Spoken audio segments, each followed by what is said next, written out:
CPM Congress যদি চাই, left front যদি চাই, একই মঞ্চে দেখতে পাবেন। যদি না চাই, কিছু করার নেই। আর শুধু সিপিএম কংগ্রেস নয়, আমি বলছি আরও অনেক রাজনৈতিক দল আছে যাদের যথেষ্ট বেশ বিভিন্ন পকেটে পকেটে আছে, তাদের সাথে আলোচনা চলছে। সবাইকে একসাথে নিয়ে চলতে হবে আমাদেরকে। আমি বড় দল নওশাদ সিদ্দিকী আইএসএফের একটা এমএলএ পেয়ে গেছে, অন্যদের এমএলএ নাই বলে অপেক্ষা করব?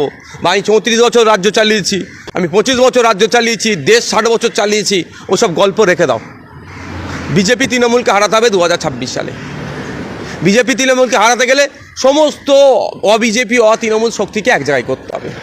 এবং যে সমস্ত সামাজিক সংগঠনগুলো আছে যারা বিজেপি তৃণমূলের কঠোর সমালোচক, তারা রাজনৈতিক মঞ্চে আসবে না ঠিক কথা, কিন্তু তাদেরও সহযোগিতা আমাদেরকে নিতে হবে, তাদের কাছেও আমাদেরকে যেতে হবে। আমরা সেই চেষ্টা চালাচ্ছি। কংগ্রেসের সঙ্গে কথা হচ্ছে আপনার? কথা হচ্ছে, কংগ্রেস সিপিএম এর সাথে কথা হচ্ছে, সিপিএম এর সঙ্গে তো আছে, কথা হচ্ছে, আলোচনার পর্যায়ে আছে। পজিটিভ আছে কিছু, পজিটিভ নেগেটিভ সময়ের সাথে প্রেস কনফারেন্স করে জানিয়ে দেবো।